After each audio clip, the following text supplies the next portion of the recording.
Welcome, everyone. We're diving into some really thought provoking insights today, drawn from a discussion that took place on July 29th, 2025, involving Professor Kishore Mahbubani and his take on lessons for the Indian Ocean, particularly from Singapore and East Asia. That's right. It's such an interesting convergence of geopolitics, trade, and even strategic mistakes that echo today's global challenges.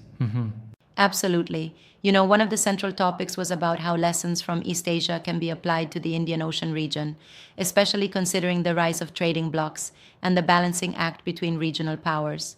Right? And they really got into the nitty gritty of how the Indian Ocean trading bloc could redefine success. It's like they contrasted it with what Singapore experienced. Exactly. Singapore's trajectory has been fascinating, starting from independence, where they faced enormous challenges, to becoming a powerhouse. And it's interesting how those historical hurdles, like what held them back initially, shaped their policy decisions later on. Yeah, I mean, it's like they say, necessity is the mother of invention, right? Singapore's limited natural resources pushed them to innovate continually. Right, and then there's the juxtaposition with contemporary challenges, like the impact of Trump's tariffs. That segment really highlighted how sudden trade policy shifts can create ripples across different economic blocs. Definitely. It was intriguing to see how a major tariff policy from a completely different part of the world can, in a way, influence the dynamics of the Indian Ocean trading bloc. It brings up a question. Can one nation's decision really affect an entire region so decisively? Well, sort of, yes. The discussion showed that even though these policies are initiated from afar, they force regional players to reevaluate their alliances. Now, you have places like Sri Lanka looking to join the trading bloc, and that's a big pivot. Exactly right. And speaking of Sri Lanka, the panel discussion covered how Sri Lanka's potential entry might shift the regional balance, especially considering its geostrategic location.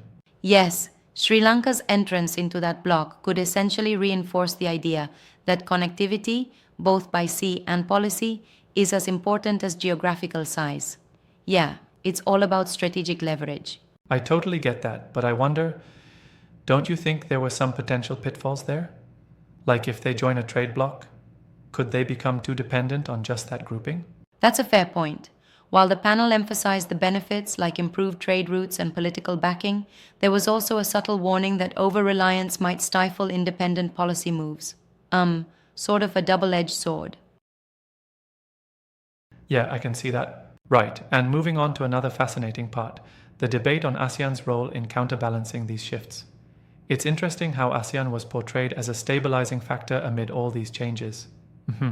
Yes, ASEAN came up as not just a regional body, but as a kind of lighthouse for regional stability. The discussion really highlighted how, despite internal challenges, ASEAN could offer a cohesive strategy for navigating tariffs, trade disputes, and even populist pressures. I liked how the speaker tied that into the notion of strategic mistakes, underscoring that missteps, even by well intentioned actors, can have long term effects on regional cohesion, right? Exactly. They brought up the idea that failing to learn from past geopolitical errors could put a region at a disadvantage in future global negotiations. It was almost like a cautionary tale, reminding us of the importance of foresight. Yeah, and I can't help but think, how do we reconcile that with the current trends of populism? The talk touched upon the dangers of democracy in the context of populism, didn't it? Right, it did. The discussion noted that populism, when unchecked, can derail rational policymaking, pushing nations towards short term gains at the expense of long term stability. For sure, exactly. And then there's the really compelling focus on how shifting focus away from just land based strategies to maximizing oceanic advantages could redefine strategic priorities. That was a real eye opener. Indeed. The idea is that our interconnected world's future may well depend on how effectively regions can leverage their maritime space. So, Singapore's strategic location was like a prime example of this shift. Yeah, it's fascinating because when you look at Singapore, its evolution was driven by its ability to control shipping lanes and harness its unique location. But do you think that strategy is completely transferable to other nations in the Indian Ocean? That's a challenging question. While the blueprint of Singapore offers valuable lessons, not every country has the same administrative efficiency or geopolitical clout, so adaptation needs to be context specific. Absolutely, and I'd add that sometimes overemphasizing one model might lead to neglecting local conditions. It's like you can't force a square peg into a round hole, right? Yeah, definitely. Right. And speaking of local conditions, the discussion got into how the effects of tariffs and external economic pressures remind us that no nation exists in isolation. Every move sends vibrations across the regional web. I agree. And when you think about India and China's evolving relationship, which was another key segment of the talk, it's clear that trade policies and tariffs aren't merely economic. They're inherently geopolitical. Yes, exactly. The dialogue on India China relations underscored that economic tools are often wielded as instruments of political strategy, which can either promote cooperation or incite conflict. That's so true, and it reminds me a bit of how the European Union was discussed. The nuances between regional cooperation models, whether in Asia or Europe, really highlight the diversity of approaches to cooperation. Exactly. The EU example served as a sort of contrast to the Asian model. While the EU leans on supranational policymaking, Asian models like ASEAN focus more on consensus and flexibility. Yeah, but that raises one interesting point. Is one model inherently better than the other? Personally, I'm a bit skeptical that any one size fits all approach can work globally. I'd agree with that. Each model has its merits and drawbacks. They're shaped by historical forces and cultural contexts. What's crucial is that policymakers remain adaptive and learn from each other's experiences. And let's not overlook the influence of populism in shaping these dynamics. The talk argued that with rising populism, there's a real risk of making short sighted decisions that could undermine these cooperative frameworks, right? Absolutely. Populism can sometimes lead to isolationism or protectionist policies, which contradict the very lessons we take from, say, East Asia's success in forming dynamic trade networks. Definitely, yeah. So, circling back, it seems that the overarching lesson from Professor Mahbubani's talk is that historical insights, like those from Singapore, and careful analysis of geopolitical, economic, and even cultural factors, are vital to navigating the complexities of the Indian Ocean region today. Exactly. It's about synthesizing lessons from the past with today's challenges, be it tariff shocks, shifting alliances, or even strategic errors.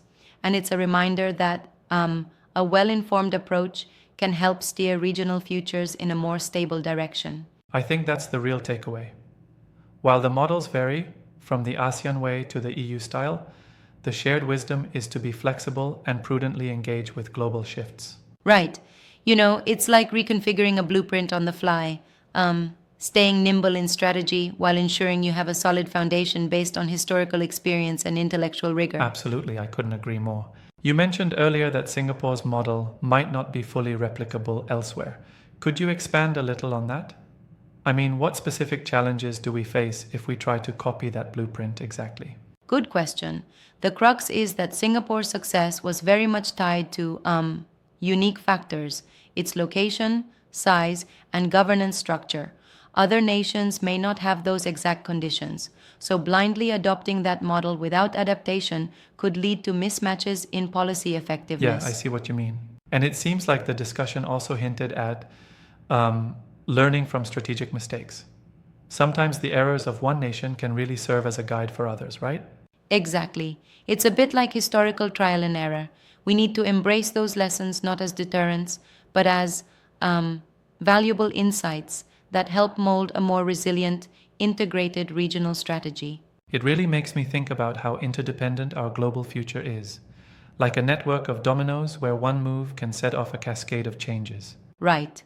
And that's the beauty and the challenge of our times. As we look ahead, drawing on these multifaceted lessons, be it from tariffs, trade blocs, or even populist missteps, we have the chance to craft a more thoughtful, adaptive, and interconnected regional order. For sure, and I think that message resonates not just with policymakers, but with anyone who's interested in how history informs our future. Thanks for such an engaging discussion. Absolutely. It's been a lively chat filled with intriguing points, and hopefully it sparks further reflection and dialogue. Until next time, keep rethinking history and strategy.